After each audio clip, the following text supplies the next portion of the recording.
Bonjour à tous et bienvenue dans ce Morning Bull Live. Nous sommes le 30 août 2022. Demain c'est le 31 et jeudi, eh bien, ça sera le 1er septembre. Donc 1er septembre, début du mois, début de cette période que l'on n'aime pas parce que c'est toujours ce qu'on appelle la période des crashs. Faut-il en avoir peur? Faut-il commencer à se stresser par rapport à ça? Je pense quand même qu'on a 2-3 raisons de flipper en ce moment, puisqu'il y a quand même pas mal de tensions qui nous arrivent dessus, pas mal de problèmes qu'il va falloir gérer. On n'a pas de résultats trimestriels dans l'immédiat, mais par contre, je pense qu'on va devoir se poser beaucoup de questions.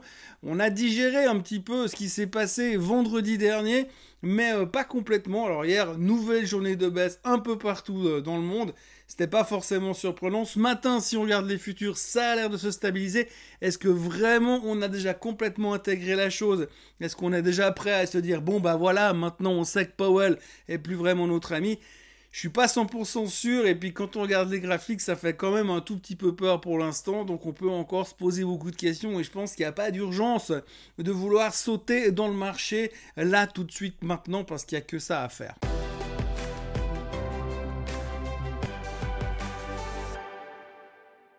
Grosso modo, journée de digestion, hein. Pour nous en Europe, on a entendu ce qui s'est passé à Jackson Hole tard dans la soirée de vendredi, donc on a parlé pendant le week-end autour du barbecue, et puis lundi on a réagi, donc ça a continué à baisser.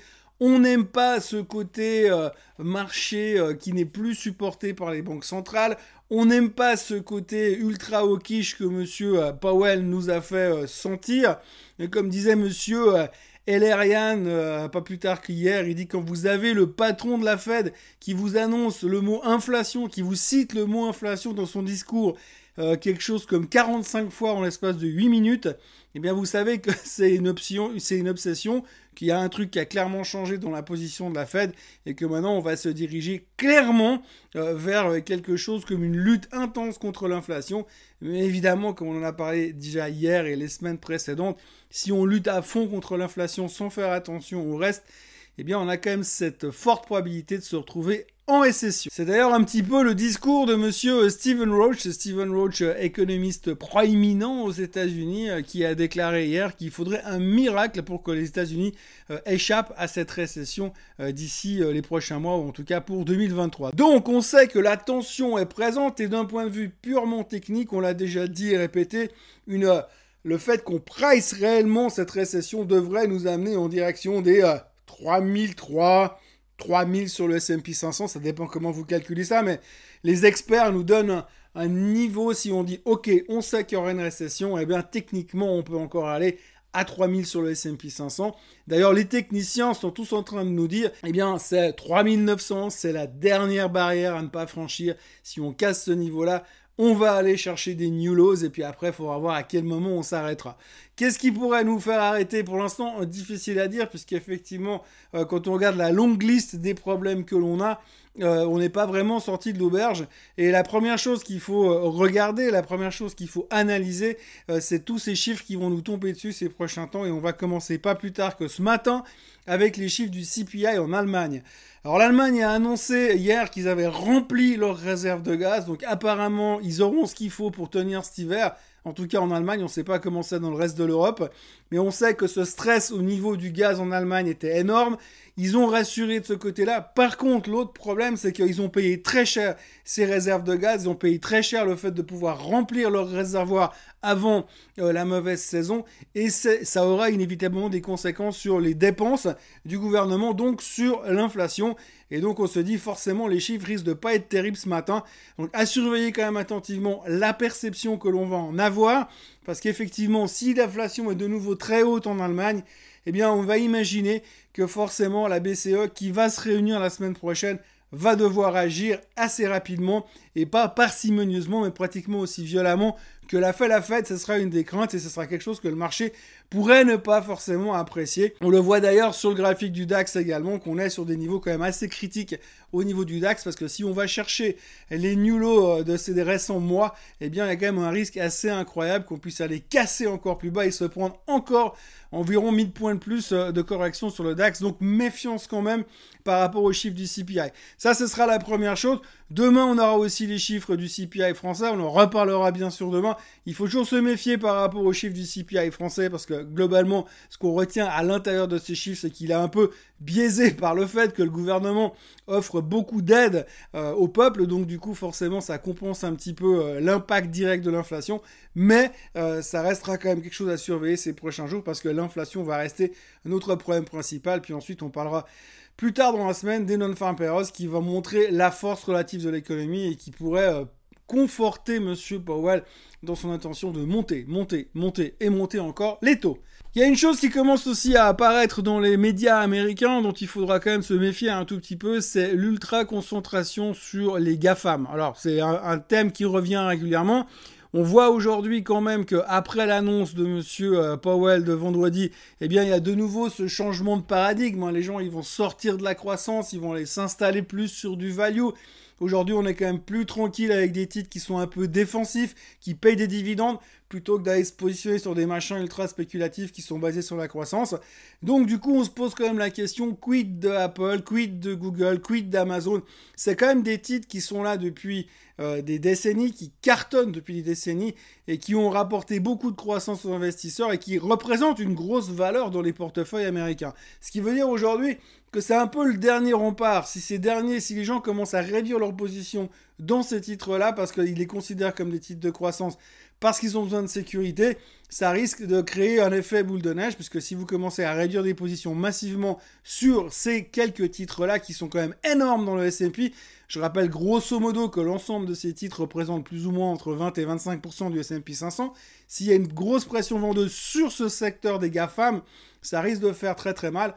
On commence à en parler un petit peu parce qu'on parle de couteaux qui tombent, on parle de supports qui pourraient lâcher sur les 3009. Donc on est un petit peu dans une phase d'angoisse. Et en plus, pour ne pas gâcher la fête, eh bien on arrive effectivement dans une situation, dans une période septembre-octobre qui historiquement n'est jamais super favorable aux titres, aux actions en général. Alors, comme je le disais déjà hier, il faut retenir quand même une chose, c'est que finalement, eh bien...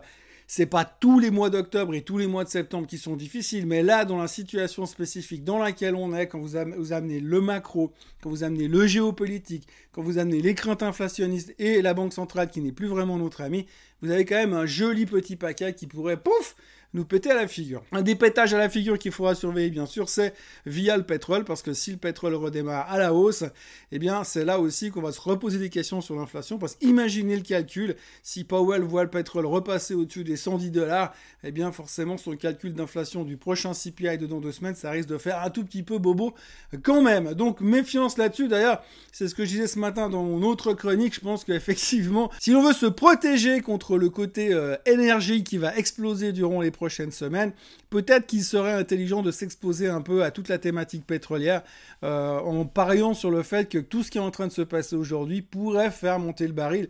On l'a encore entendu hier, les Saoudiens parlent de réduire la production. Ça fait des semaines qu'on leur court après pour leur dire « S'il vous plaît, pouvez augmenter la production, on a besoin de plus de pétrole. » Et les mecs, ils arrivent en disant « Ouais, non, mais finalement, nous, on va pas monter la production. Au contraire, on va la réduire. » Parce que tu comprends, on a des frais. C'est vrai qu'ils ont tous commandé des yachts pour l'année prochaine et donc il faut les payer. Et c'est vrai que de ce côté-là, ça va continuer à faire un tout petit peu mal et c'est un stress avec lequel on doit vivre pour l'instant. Mais c'est quand même une crainte, le pétrole, pour moi, à surveiller. Là, tout de suite, pour payer le chauffage jusqu'à la fin de l'année, j'aurais tendance à vouloir acheter des calls sur le baril, même si on connaît toutes les complications que ça entraîne quand vous achetez des calls sur le pétrole, parce que vous n'êtes jamais satisfait de la performance nette. Il y a un autre truc qui me fait un tout petit peu peur dans ce marché, c'est de nouveau l'ultra-spéculation qui est de retour. Hier, si on regardait vraiment le comportement des marchés globaux, il y avait une grosse composante Fed, une grosse composante Monsieur Powell, une grosse composante Jackson Hole, et puis de l'autre côté, donc c'est ça qui mettait la pression sur les marchés, et de l'autre côté, eh bien, vous aviez des boîtes comme Bed Bath & Beyond, qui sont des grosses daubes, pour laquelle, je rappelle, on parlait de faillite il y a encore 1 mois et demi en arrière, et eh bien, Bed Bath & Beyond a repris 25% hier, parce que, tenez-vous bien, les investisseurs se positionnent pour le call stratégie, update stratégique que la société va faire aujourd'hui même.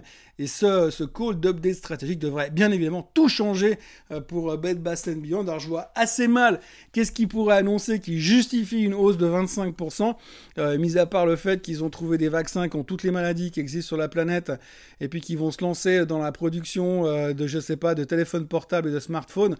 Je vois pas trop ce qui pourrait fondamentalement justifier une hausse aussi phénoménale du titre, mais bien sûr c'est encore la thématique des mêmes stocks.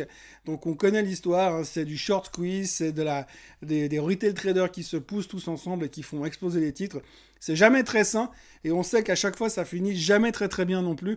Et c'est aussi des indicateurs du marché qui sont un tout petit peu qui signalent finalement qu'on arrive à des niveaux d'exagération.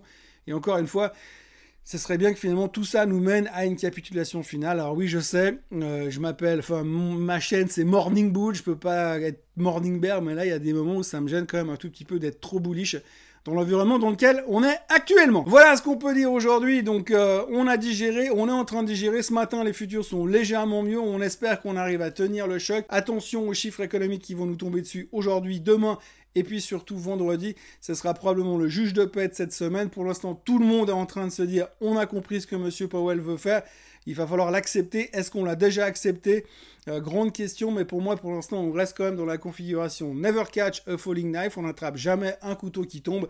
Et puis, de l'autre côté, on arrive dans une période qui est souvent très très stressée. Et quand vous regardez, dernière chose, la volatilité, eh bien, elle est vachement basse par rapport à l'endroit et à la situation dans laquelle nous sommes. Donc, elle pourrait quand même pousser un petit peu à la hausse. Voilà, n'oubliez pas de vous abonner à cette chaîne Swissquote en français et puis de liker cette vidéo et de revenir demain matin. Je rappelle que hier, on a eu un petit problème de flux sur les vidéos sur les téléphones mobiles. Ça vient pas de nous. On ne sait pas ce qui s'est passé sur YouTube. Mais enfin bref, c'est réglé a priori. J'espère que ce ne sera pas le cas aujourd'hui. Dans l'intervalle, je vous souhaite une excellente journée et je me réjouis déjà de vous retrouver demain matin, 31 août, dernier jour du mois. Bonne journée à tous. Bye bye.